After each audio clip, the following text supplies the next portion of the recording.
बच्ची का शरीर में कोई कपड़ा नहीं था, पैर दोनों राइट एंगल में मिला गया।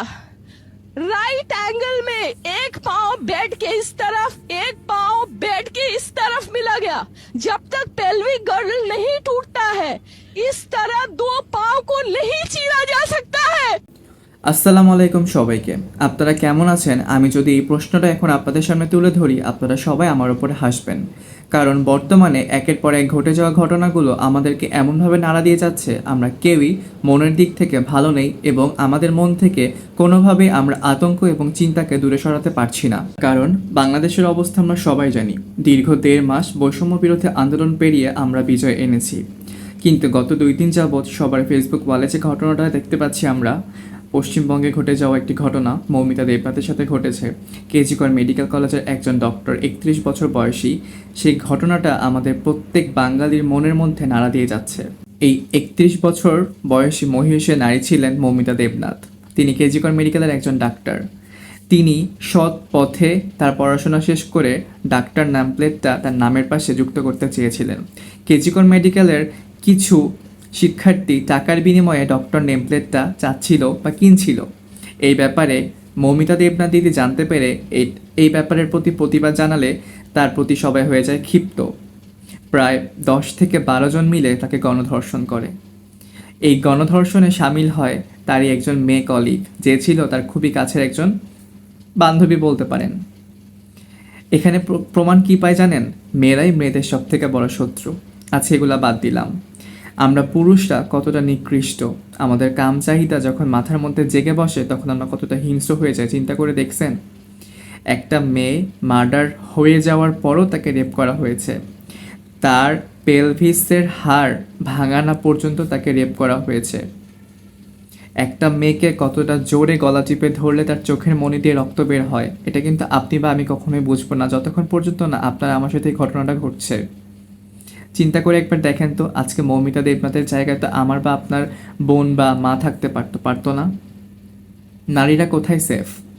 আসলে সত্যি বলতে, একজন ধর্ষকের কাছে একজন পুরুষ বা নারী কেউই সেফ না। কারণ একজন ধর্ষকের মাথায় যখন ধর্ষণের চিন্তাধারণা জেগে বসে, তখন সে বলাৎকার করবে কোনো ছেলেকে নাকি ধর্ষণ করবে কোনো মেয়েকে, এই চিন্তা তার মাথার মধ্যেই সে আনে না। প্রতিবাদী মৌমিতা দেবনাথ যখন 36 ঘন্টার ডিউটি শেষে সেমিনার রুমে গিয়েছিল একটু রেস্ট করার জন্য, তখনই হায়নার দল, দস্যু দল তার উপর ঝাঁপিয়ে পড়ে।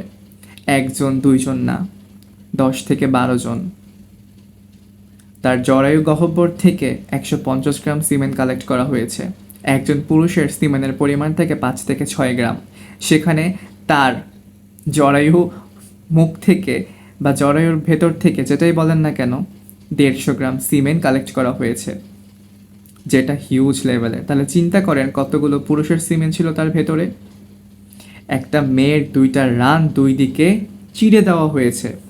2 জন 2টা হাত ধরছে, 2 জন 2টা পা ধরছে, তার হাতও ছেঁড়ার চেষ্টা করা হয়েছে, তার গলা চিপে তাকে হত্যা করা হয়েছে।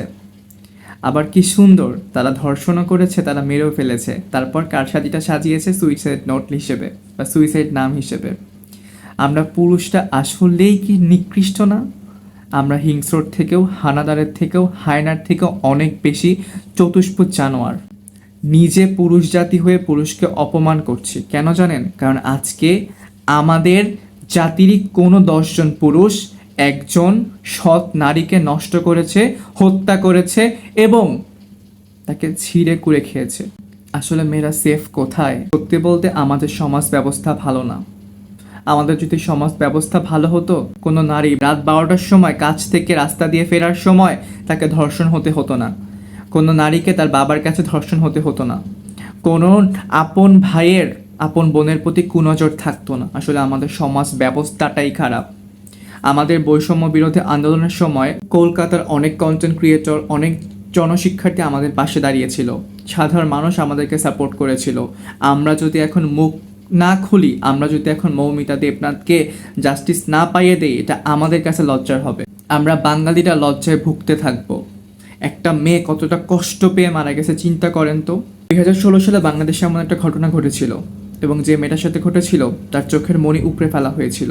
চিন্তা করেন কতটা বিবেক বর্জিত মানুষ হলে এই কাজগুলো করতে পারে। কথা বলতে যেয়ে আমার মনের মধ্যে মানে মোচড় দিচ্ছে যে কেমনে পারি আমরা কিভাবে পারি এইভাবে টাকার বিনিময়ে নেম প্লেট ডক্টর নেম প্লেটটা লাগালে যে ডক্টর হওয়া যায় না, এবং এটার জন্যই যে বাংলাদেশে কেন বিশ্বে ভুয়া ডাক্তার দিয়ে ভরে যাচ্ছে সেটাকে আমরা এবার বুঝতে পারতেছি। আসলে প্রতিবাদী সোচ্চারদের কোনো দামই নাই সমাজে। যত বেশি আপনি আড়াল করবেন আপনি তত বেশি ভালো থাকবেন, তত বেশি আপনি নাম পাবেন, দাম পাবেন। যখনই মুখ খুলবেন তখনই আপনি হয়ে যাবেন সবার কাছে খারাপ, চারপাশে সবাই হয়ে যাবে আপনার পাশে শত্রু। একটা মেয়ে হয়ে একটা মেয়ের এত বড় সর্বনাশ কিভাবে করে, কতটা নিকৃষ্ট হলে এই কাজটা করতে পারে চিন্তা করেন। কলিজার মধ্যে মোচড় মারতেছে যে আজকে মৌমিতা দেবনাথের জায়গায় আমার বোন থাকতে পারতো। লিটারেলি মানে মেয়েরা আসলে কোথাওই সেফ না। আমাদের সবার উচিত নিজ নিজ জায়গা থেকে সোচ্চার হওয়া এবং মৌমিতা দেবনাথ যাতে জাস্টিস পায় সেই জন্য প্রতিবাদী হয়ে ওঠা। সবাই সবার জায়গা থেকে হ্যাশট্যাগ ইউজ করেন জাস্টিস ফর মৌমিতা। আমাদের মৌমিতা দেবনাথকে তার জাস্টিস পাইয়ে দিতে হবে। সবাই সোচ্চার হন, সবাই প্রতিবাদ করুন, সবাই প্রতিবাদ মুখর বক্তব্য রাখুন, সবাই পাশে এসে দাঁড়ান। সবাই একসাথে হলে শাস্তি পাইতে বাধ্য যারা এই ধর্ষণের সাথে যুক্ত। জনসাধারণ যখন একসাথে হবে তখন কারো ক্ষমতা নেই বিচার ব্যবস্থা থেকে সরে দাঁড়ানোর। সবাই সোচ্চার হন এবং আমাদের সবার উচিত একটাই দাবি রাখা যে এই ধর্ষক বা যারা এই ধর্ষক তাদের আমরা প্রাপ্য বিচার চাই, আমরা বিচার চাই, আমরা বিচার চাই।